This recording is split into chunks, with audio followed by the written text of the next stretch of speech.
And I think changing from E2024 to 2028, some contents are deducted.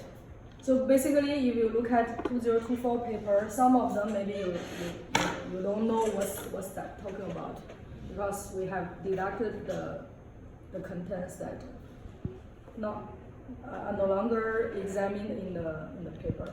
So okay, so these are the most recently one. By the way, I won't share any answer, so we just discuss. Okay, the answer we usually don't distribute. I mean, we don't distribute at all. So basically, if you look at the paper, it usually have 4 questions. Okay, so 2 from the part 1. So basically 2 will be set by Prof. Tan and 2 will be set by Dr. Rajesh. Okay, so it's like that. So I think like question one and the 3 is about the first part, and the 2 and 4 for the second part, something like that. But the order may be a little bit different. Maybe 1, 2 from the first part and 3, 4 for the second part. I don't know. So, but if you just quickly look through the, let's say, past 3 sets. Okay, so let me download the other one.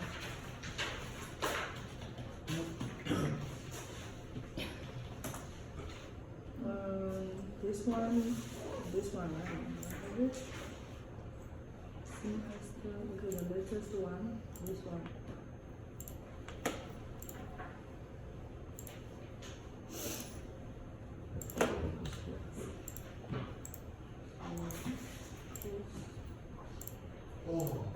So we have 3 sets here. Okay, so if you look at the latest one, okay, this one we have 4 questions.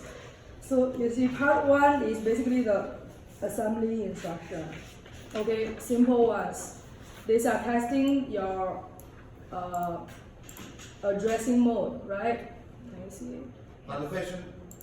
The second question is different, right? Undesirable effect from executing instruction. What's the undesirable effect?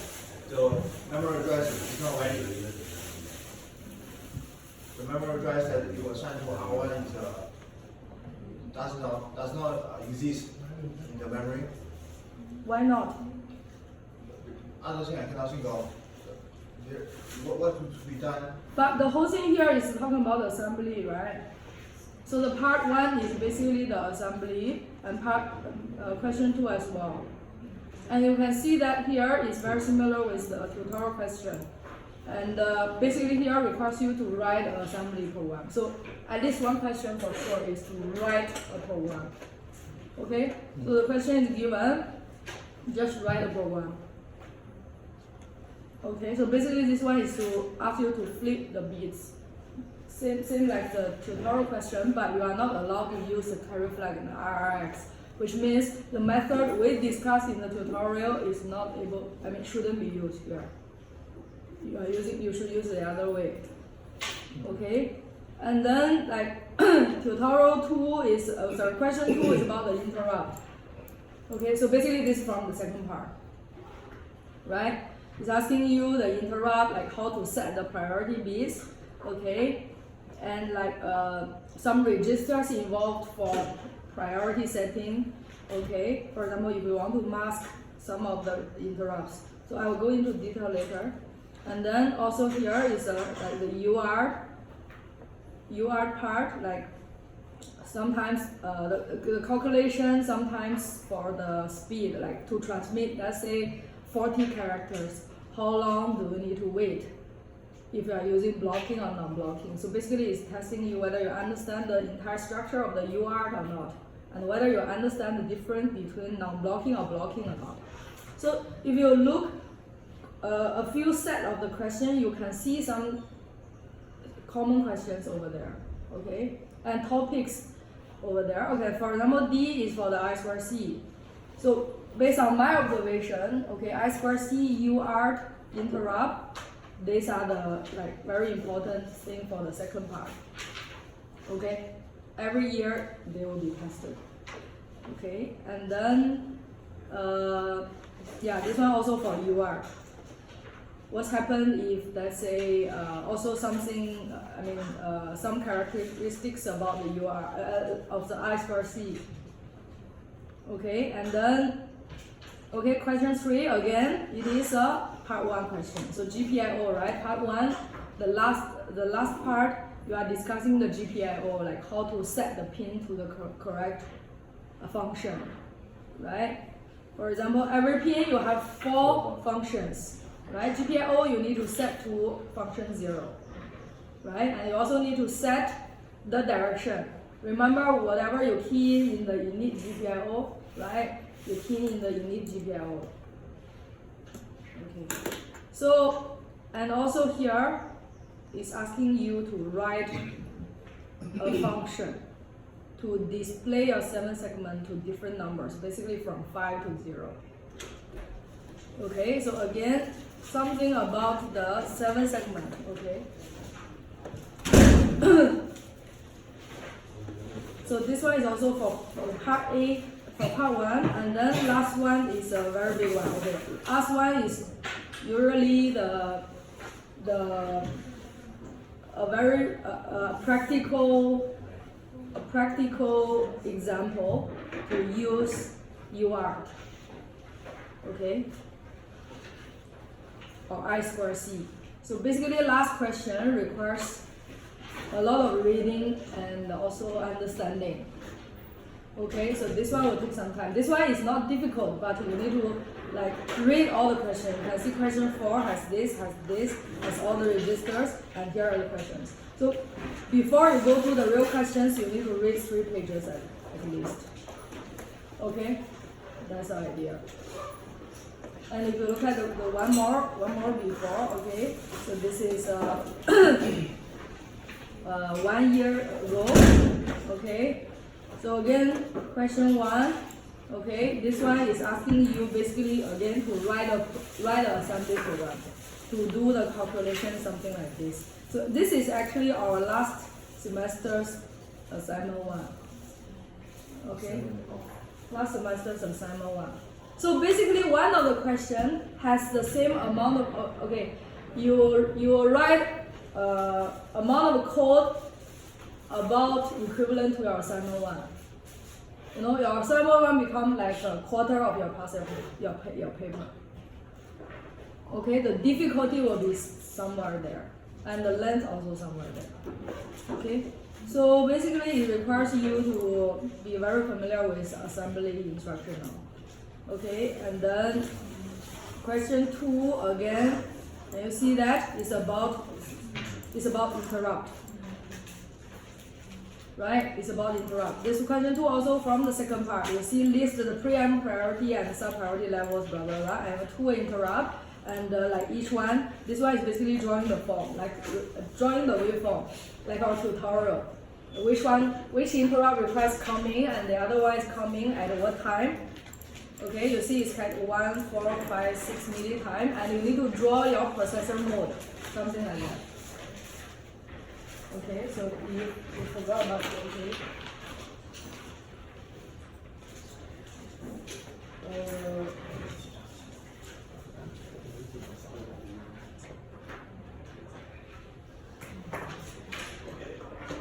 So one of the question will be something like a tutorial 5.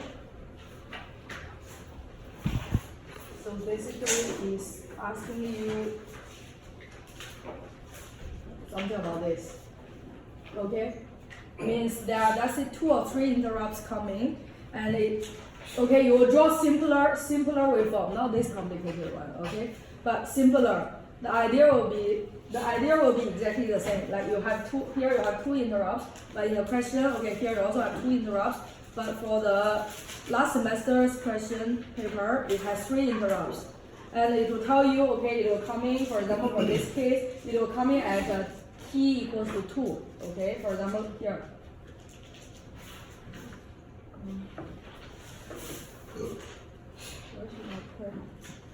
So basically, you are coming somewhere here. Yeah. Okay. For example, here, this is your interrupt request is your external signal, right?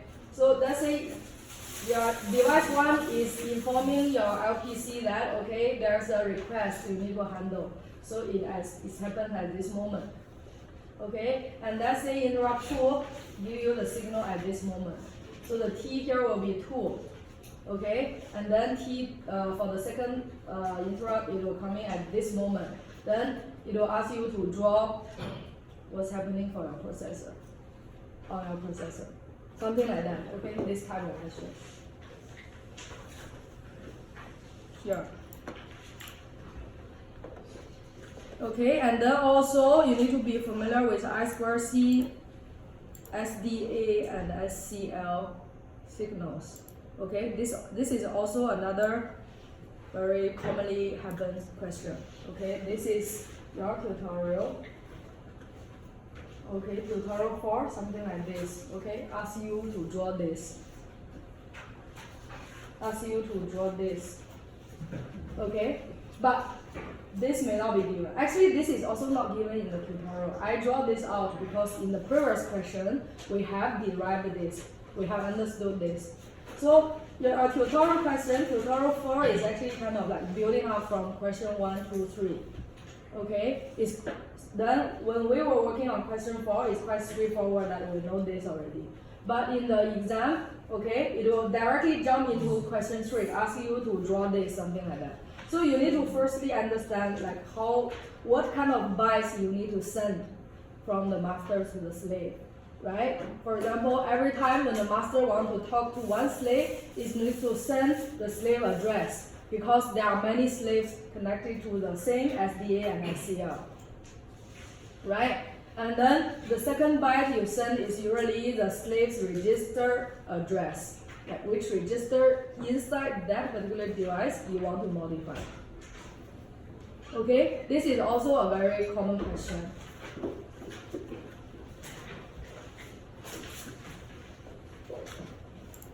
Okay, and then like something about the UART. Okay, then question 3. If you look at question 3 again, this is the first part. Okay, taught by Prof. Tan. So approaching to the end of the first part, okay, we're discussing about the FIO DIR, FIO mask, FIO pin, FIO set, FIO clear. Still remember this registers, right? And this also from part 1. And then it's asking you to, okay, given that say this function and this function, asking you to do something else using this function, okay?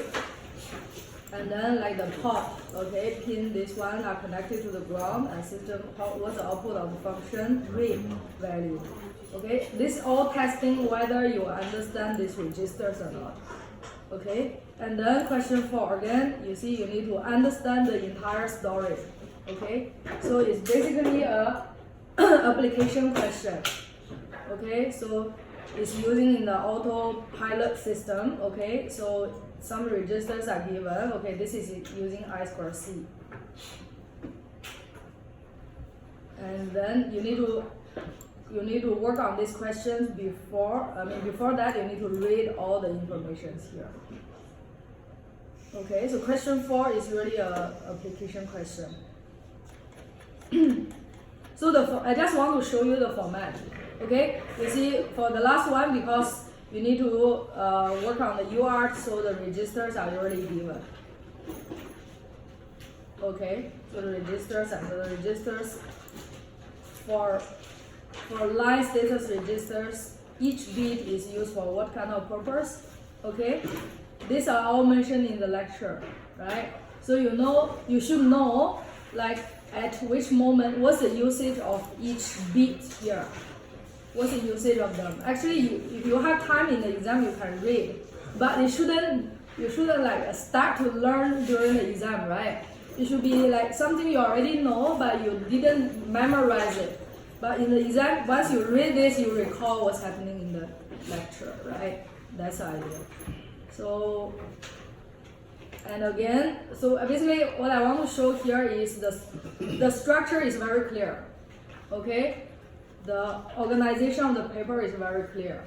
Question 1 and 3 belong to the first part. Question 2 and 4 belong to the second part.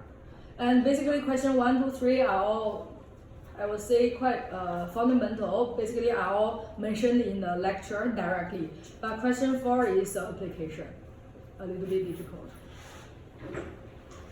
Okay, so that's the structure. So let's look at the question first. So maybe I will slowly go through. Sorry. Okay. So I will go through maybe the latest one. Yeah, this is the latest. Okay. So let's work together.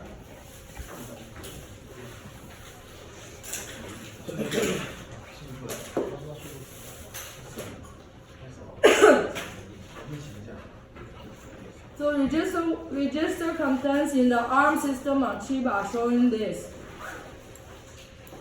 Then trace in a step-by-step manner of the effect of executing the following instructions. Store R6 bracket R1 hash 4. Okay, and then show the content of the registers R1, R6, R10 and the affected memory locations at the end of the instructions. This is another question, right? Means the initial states of your registers are like this, and what will happen if you execute them one by one? Okay, what happens after execute everything? But when you work on it, you need to analyze one by one, right? So what does the first line mean?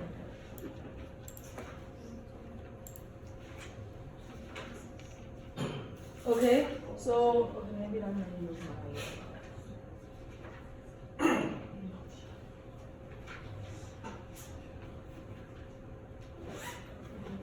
This one.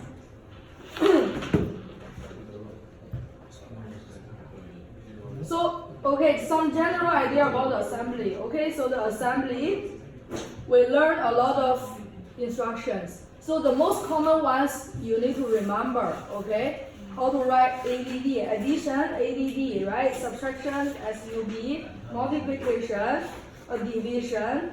Division, there are multiple types. You have SDIV, you have UDIV.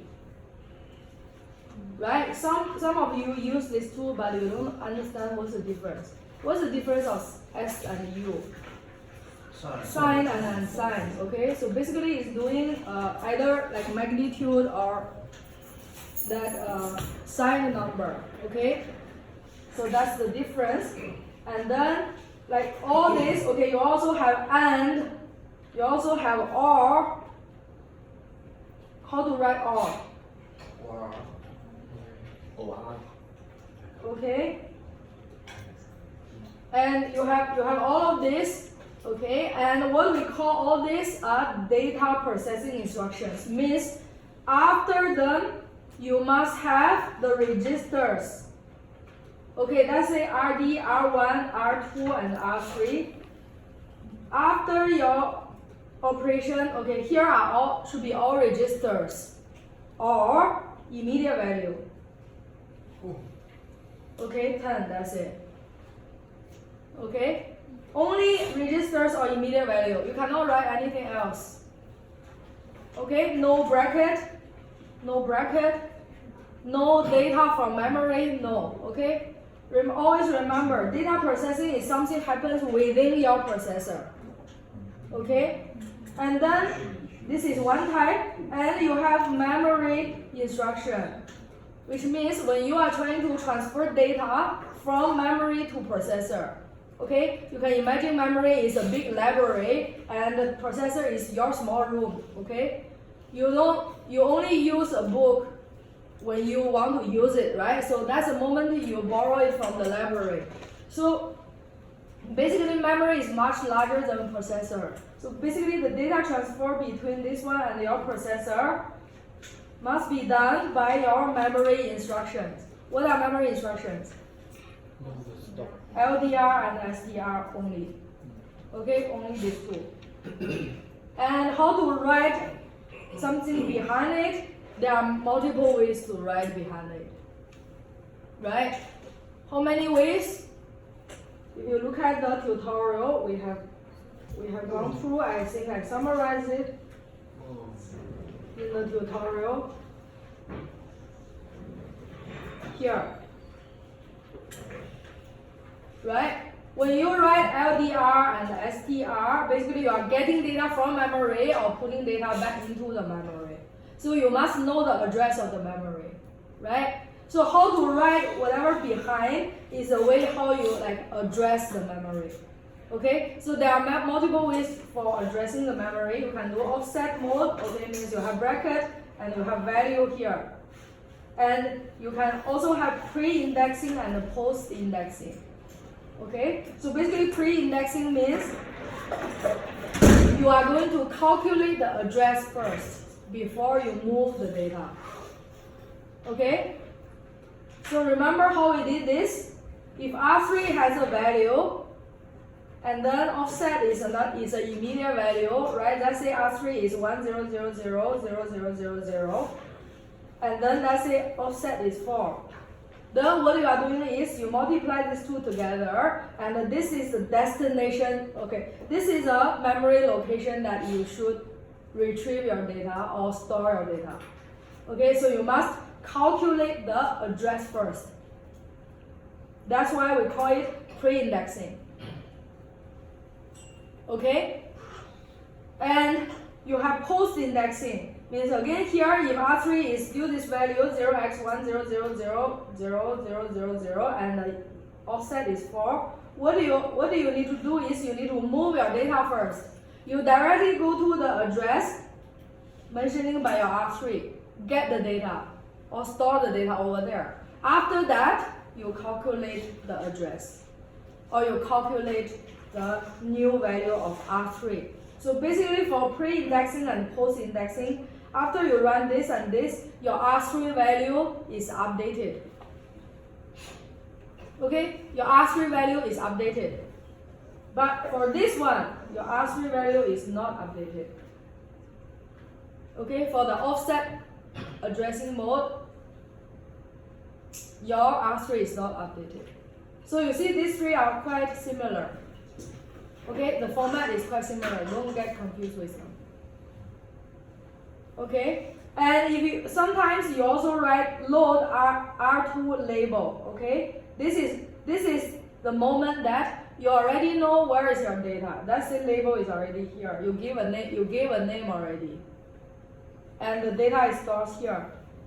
Then in this case, okay, as a programmer, we don't need to know the address. In this case, this value, we don't need to know that. We just directly use LDR R2 label. We can retrieve the data from here to R2. Okay, and there's another very similar one is LDR, let's say R2 equal label. What's the difference between these two? Okay, so once you see this, okay, you are getting the address of the label. Okay, you don't see it here, you are getting the content of your label. Okay, so this basically summarizes everything, store and load, how to write behind. Okay. Okay,